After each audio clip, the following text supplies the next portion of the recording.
Bonjour et bienvenue sur les vitamines du royaume pour cette petite capsule d'environ 5 minutes. Au nom de Jésus-Christ, reviens à la vie. Alléluia.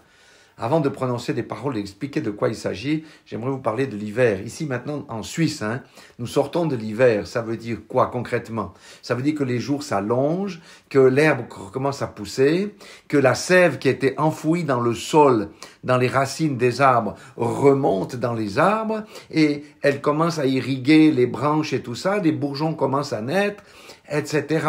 Ça veut dire que la vie reprend racine au printemps. Alléluia. Et le printemps correspond à la résurrection. Jésus est ressuscité au printemps. Pourquoi? Parce que de mort, il est ressuscité. Alléluia. On doit comprendre ces choses. Jésus a été mis au tombeau. Comme la nature, durant l'hiver, la sève des arbres va dans les racines. Elle n'est plus à la surface. Mais au printemps, elle remonte. C'est le premier type de la résurrection. J'aimerais dire à quelqu'un aujourd'hui, écoutez bien écoutez bien, ta joie est morte, la joie dans ta vie a disparu. La paix dans ta vie, exit, loin, fini, terminé. Ta vie de couple est peut-être en train de mourir. Ta destinée de femme, enterrée. Ta destinée d'homme, enterrée. Tes projets, sous-sol.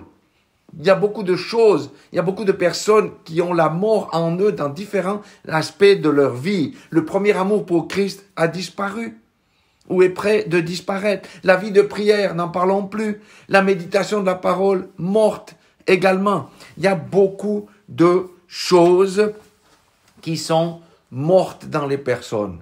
Mais si tu es ressuscité avec Christ, sache que lui, il est sorti du tombeau. Comprenez aussi ceci, les gens avaient scellé le tombeau avec une pierre énorme parce qu'on ne voulait pas qu'on vole le corps et qu'on fasse croire que Jésus était revenu à la vie. Beaucoup de destinées sont enterrées dans des tombeaux aujourd'hui par les paroles des parents. Combien d'enfants ont leur vie gâchée, ils ont été enfermés dans des prisons parce qu'on leur a dit « tu ne feras jamais rien de bon, tu seras contre ton oncle, un vaut-rien ». Il y a des gens qui essayent d'enfermer vos destinées en prononçant des incantations et de toutes ces choses. C'est pour ça que chacun dans notre vie, nous devons examiner si nous avons la vie pleine et entière dans tous les domaines de notre vie. On peut avoir la sécheresse financière, on peut avoir les échecs à répétition. Ça veut dire que le succès est mort, l'abondance est partie, enfouie, disparue. Alléluia. Mais le Seigneur est ressuscité des morts. Malgré toutes les tentatives des hommes pour l'empêcher de sortir du tombeau, il est ressuscité. Ça veut dire que dans ta vie, il y a des choses qui peuvent ressusciter. C'est pourquoi, au nom de Jésus-Christ de Nazareth, reviens à la vie. Parce que si tu appartiens à Christ, tu es ressuscité avec Christ et tu ne peux plus être tenu dans les chaînes, dans quelque cachot que ce soit. Parce que Jésus est venu pour libérer les captifs. Alléluia. Il y a de l'espoir pour toi. Ne regarde pas aux choses que tu vois. Ça, c'est la réalité. Les choses que tu vois, c'est la réalité qui vient au travers de tes 5 sens. La vérité, c'est « en mon nom, ils chasseront les démons. En mon nom, ils feront ceci. En mon nom, ils feront cela. Je leur donne ma paix. À mes brebis qui me suivent, je leur donne ma paix. Que la joie soit dans votre cœur. » La vérité, c'est la parole de Dieu. Renonce à ta prison. Prononce les paroles de bénédiction. Combien de personnes ont leur bénédiction? Oui, on a fait des prophéties, les bénédictions sont enterrées sous le sol. Il faut que tout ça revienne à la vie. Mais cependant, il y a quand même quelque chose. Dans 1 Corinthiens 15-20, c'est une parole d'exhortation. Il nous dit maintenant Christ est ressuscité des morts et il est les prémices de ceux qui sont morts. Ça veut dire nous sommes appelés à être ressuscités. On sait que c'est au jugement dernier ou lors de l'enlèvement pour les morts, mais tout ce qui est mort dans notre vie doit fleurir. Alléluia. Et puis dans Jacques 4.8, il nous donne le mode d'emploi. Approchez-vous de Dieu et il s'approchera de vous. Si tu as des choses qui sont mortes en toi, approche-toi de Dieu et Dieu va s'approcher de toi. Nettoyez vos mains et purifiez vos cœurs, hommes irrésolus. Il est temps de s'examiner, de mettre notre vie en ordre et de proclamer la vie dans tous les aspects de notre vie, que ça soit dans le couple, que ça soit dans ma santé.